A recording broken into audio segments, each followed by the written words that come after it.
Oh. Welcome back, ladies and gentlemen. It is 4:47 in the morning.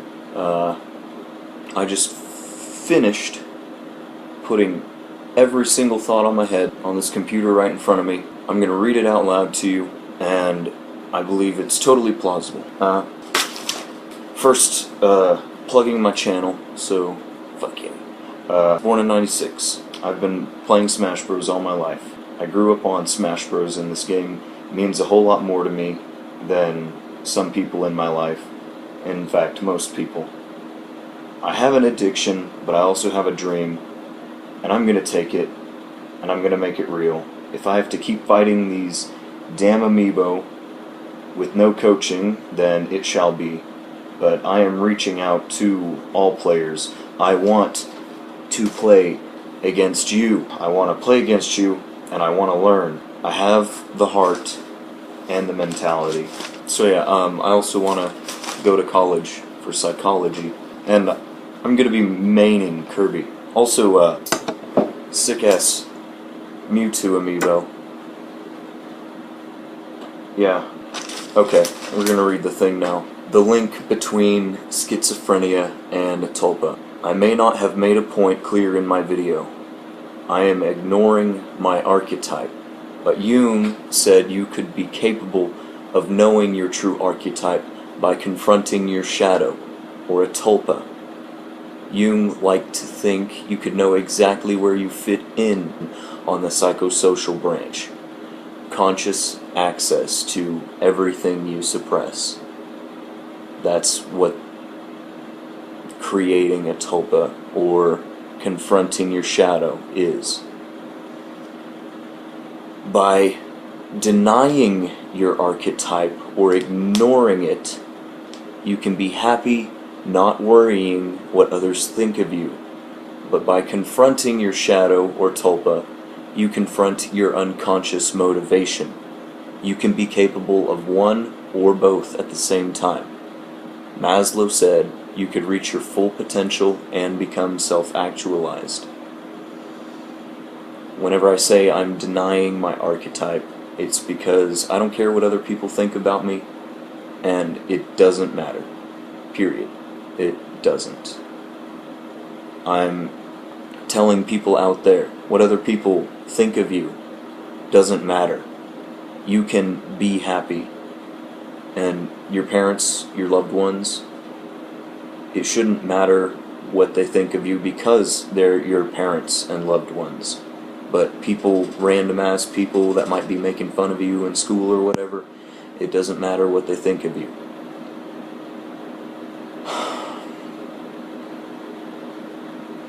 Location of control. People with an internal locus live all around better lives than those with external.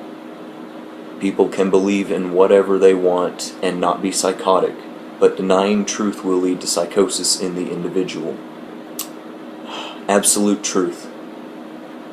Not everyone can believe correctly. We are bound by physics and chance. People with an external locus may just have it wrong. Are we all prone to schizophrenia for varying beliefs? Let's keep going.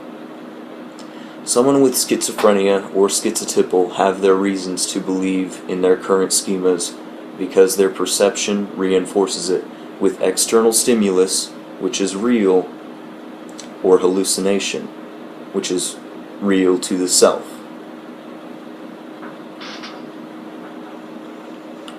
I think this is a type of earworm effect or coping mechanism by the unconscious. That's my take on it.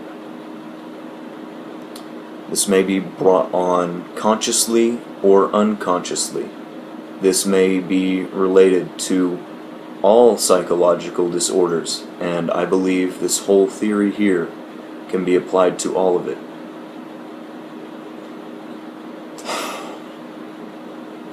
It's very hard to get a schizophrenic to believe differently because they have a reason to believe differently. Confirmation bias. Keep this one in mind as well. When someone experiences an event and the outcome reinforces their belief. An earworm effect. You know what an earworm effect is? It's your brain scratching a cognitive itch by keeping itself busy. It's when you get a song stuck in your head. You can hear it, and you aren't focusing on it, so it's unconscious. Keep that in mind. Because greeting your shadow is greeting your unconscious motivation, the shadow must have access to your memories. Split neuropsychological models. The link between multiple personality syndrome, MPS, and tulpa formation. When a healthy person experiences a trauma to cause multiple personality syndrome, the person's personality is split into mutually isolated entities. 2 minds, 1 unconsciousness. The host may not recall some memories or even the traumatic event, dissociative amnesia. There is a way to help this person realize their condition and possibly cure it, but it requires effort mostly from the host and their location of control. A doctor asking their patients or telling them that they're the cause of it, or their location of control is the cause of it, is definitely the best way to go about something. Location of control. People with an internal location of control have more success in being happy in life. They live all around better lives. Julian Rotter.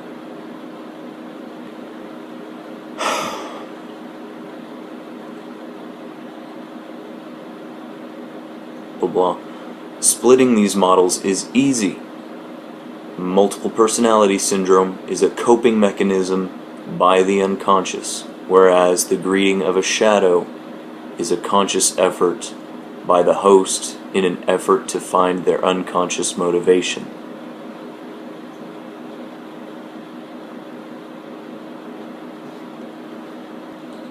And dual processing. Sperling's iconic memory experiment indicates that the subconscious creates neural connections through association before the conscious self realizes an idea. Your experiences make you you. I think unconscious thought is rational to our own experiences because we unconsciously act on impulses. To fight an impulse is conscious. I believe you can challenge an impulse or any unconscious thought, but that requires deep introspection by the individual. You ultimately have the say in your locus. Repression. You may ignore or forget an unconscious thought right away because it may not have been important to you. Things you don't consciously think about are thrown out of conscious thought. Your conscious self ignores a lot, and your brain actively tries to fit events into schemas, ideas. Sensory input. Everyone receives information differently. Do we all see the same color red? If a tree falls in the forest, does it make a sound? I think everyone can be prone to schizophrenia. Everyone believes differently. Our experiences form our schemas, and to a schizophrenic, it goes both ways. They have hallucinations that are bound by their unconscious repressions, schemas, and perceptions. Wait a minute. Okay, in short, the link between MPS and shadow. Unconscious are thoughts you don't consciously think about. Ignoring something is the same as repression and forgetting. Shadow or tulpa can talk about something you are unconsciously thinking about.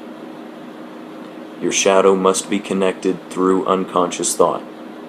Archetypes are a way to find your true self through unconscious thought. Basically, meditate. It's a long and hard road, buddy.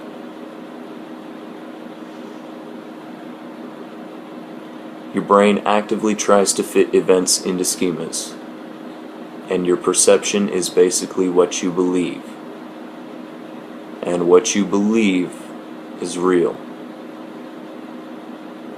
The location of control theory is even more plausible now, and can be applied to just about any psychological disease. That is all.